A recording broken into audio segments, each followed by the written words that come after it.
my name is Molly, and today we are here to talk about Supernatural Season 13, Episode 2. I've already done an episode discussion for the premiere, so if you're interested in that, it will be linked down below.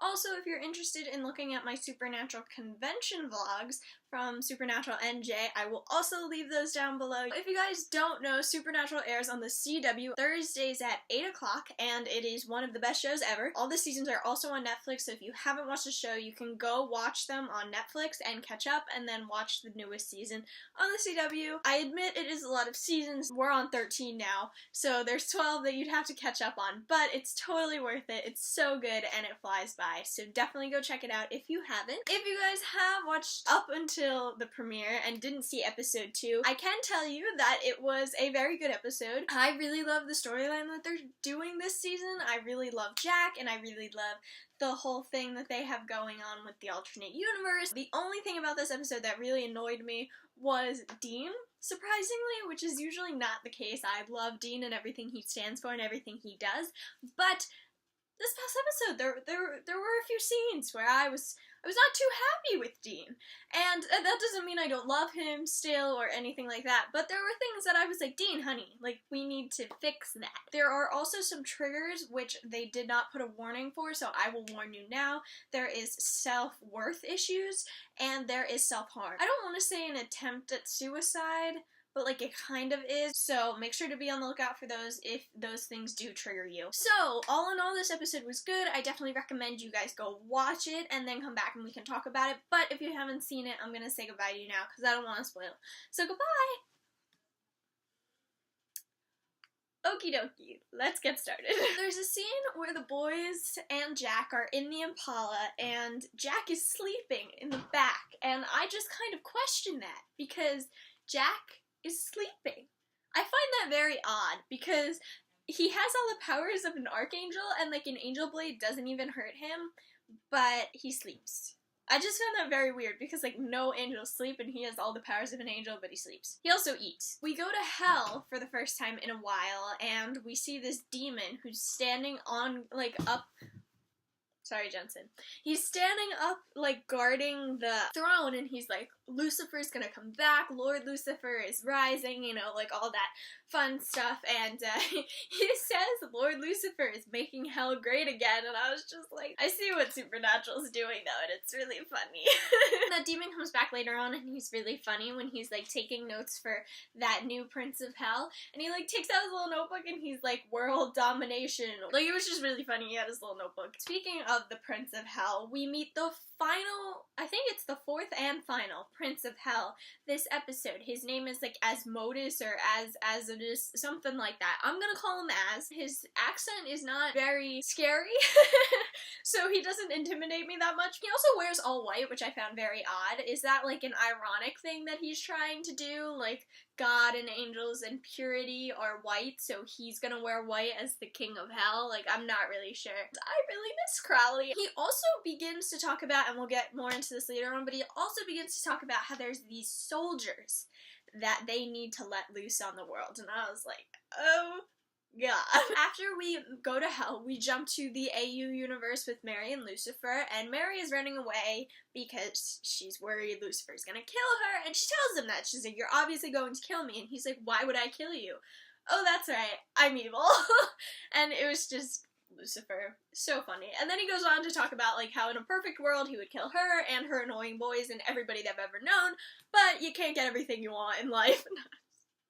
I love the way Mark Pellegrino portrays Lucifer. I know there's been some drama in the fandom with him, and so I'm not gonna get involved in that. I just really like the way he portrays Lucifer. This episode, Jack reminded me of Cass a lot. And there was that one scene where he was watching Scooby-Doo, which, Scooby-Doo, and he sits there and he's like laughing and he's so happy, and it's like the first time he had seen cartoons.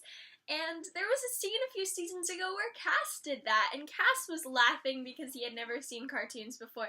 So it was just, it's really emotional, man. It just reminded me so much of Cass with everything, the burgers, the experiencing everything for the first time. Like I said, with the burgers, Jack starts eating the burgers, and he's like shoving them in his mouth. Dean is like, you need to slow down, buddy, and Sam's like, have you ever seen yourself eat, Dean? And Dean's kind of like, point taken. And I was just like, Sam said what we were all thinking. Jack goes and like takes a beer, and Dean's like, whoa, how old are you? And he's like, 3 days, however many hours and however many minutes. And I just thought that was also really funny. And then Dean's just like, and he drinks the beer. There's a moment where Jack talks about Cass being his father. He just like mentions it in passing, but like Dean doesn't have a reaction. And so I guess Sam told him, but that was a moment I really, really wanted to see on screen because I feel like Dean would have a really strong reaction to it. So like, why couldn't I see it? I love Jack. I don't think I said this earlier, but like this episode made me fall in love with him even more, and he needs to be protected at all costs. He's copying Dean, and Dean's like, no, you need to stop. I want them to be a happy family. And then Dean's like, so can you teleport? And then Jack like has no idea what he's talking about, so he's like, if you wanted to get to the other side of that door, what would you do? And Jack gets up, walks to the door, closes the door, stands out in the hallway, and then they go over and they open the door, and he just kind of gets this like little smile, like, yes, I did it.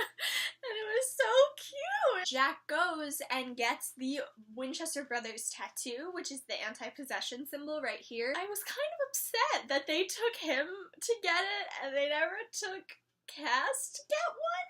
I mean, like, Cass has the angel warding thing on his ribs, but like, why doesn't he have the Winchester tattoo? Because, like, I don't even think about that as, like, protection. I just think about it as, like, that's something that the Winchesters have. So, like, if Jack can have one, why can't Cass? So we see Donatello the Prophet again, who was around in season 11, and he shows up and is, like, talking to the boys about Jack because Jack's energy, like, brought him in, and he touches both the boys' shoulders, and Dean was like, no, and Sam was like, dude, and it was really funny. It was just such a small scene, but I found it really, really funny. There's this scene with Jack. This scene made me cry, like, I'm not even joking. There's this scene with Jack where he teleports away because Dean has been talking about how much he hates him so much, and I really wasn't happy with that because, like, he's talking about it in front of the kid, and, like, obviously the kid can hear him, and, like, you know, he just, like, has no compassion whatsoever for the kid, and, like, I get that it's hard, but he still really is just a kid, and he's so cute. Like, how can you hate him? Jack teleports away because he's so mad about all of this, and Sam finds him eventually, and Jack is, like, almost in tears, and he's like, why does Dean hate me? And I was just like, later on, he was like, what if I'm not worth it? And I was just like, oh. I was just thinking about, like, Jared's I Am Enough campaign and, like, how much it's helped the fandom and, like, me and just everything, and I was just like, this is why we love this show, because it's so real and relatable. We find Dean in a bar, and Dean is talking to the waitress, and Dean doesn't hit on the waitress, which I found very odd, because usually, you know, when something bad goes down, he is, like, jumping on that train, so, you know, leads me in my Destiel shipper heart to believe, like, he can't let himself do that because Cass is dead. I just found it odd, too. Like, not from a Destiel standpoint, just from a normal standpoint. It struck me kind of weird. So there's a scene where, you know, we have the whole Donatello and Asmodeus switch up, and, like, I knew it was coming. I knew that's how we were gonna do that. One of the demons goes to take down Donatello. Dean throws the angel blade. So badass. I loved it so much. So good. So good. There was also a good fight scene before that where Dean was just, like, you know, doing things on the table, and he turns around and the guy's there, and he, like, flips him. I was just like, ugh, I wish I could fight like that. We get to know more about the soldiers that Asmodeus was talking about in the beginning. They are Shadim soldiers, I believe is what they called him. Shahim, something like that. They do not sound good. I don't know really what they are, but they do not sound fun, and I guess that's what this season is gonna be about, like the alternate universe and the Shadim soldiers or whatever, and somehow they're gonna have to get let out. Now the boys know who Asmodeus is too, and so they have that to deal with as well. There's also that scene where Jack is opening the gates for Asmodeus, but he doesn't know that he's doing that. He thinks he's helping the world. The Winchesters show up and Asmodeus tries to kill them, and Jack stops what he's doing and is like, you're hurting my friends, and he, like, attacks Asmodeus. My heart. I love him so much. I was emotional, man. My love for him expanded even more. Jumping back to the AU universe, a group of angels shows up. They're like, someone stinks of hell. Lucifer's like, yep, that would be her, and points to Mary. Michael shows up. That's gonna be interesting, that whole storyline this season. I don't really understand what happened in the AU world because I know Mary never made the deal. So John died when he was still Matt Cohen. So the Winchesters were never born, so that's why the world is the Apocalypse version. But obviously there had to still be two other people that could fulfill the prophecy of the apocalypse. So were their lives basically the Winchesters, but they weren't strong enough to say no? So then I wonder what would happen if the Winchesters went to the alternate universe world. Would Michael know who Dean was and still try to take him as a vessel? Michael's gonna be an interesting storyline because we never got to explore Michael. We never really saw Michael that much, so it'll be cool to get to see him. Then Michael decides not to kill Lucifer because he needs Lucifer, just like Lucifer needs Mary. And like, why does everybody need each other? I don't understand what you're gonna do with each other. There's a scene later where they're in the bunker and Dean and Sam are talking, and Dean's just like, I hope he's the last Kardashian of the family when they're talking about the Princess of Hell. I was just like, that's a good one, Dean.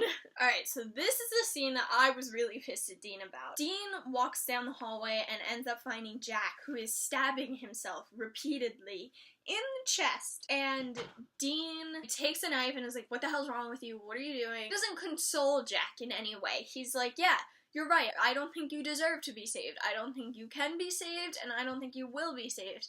And I hope you know that if anything goes wrong, I will be the first to kill you.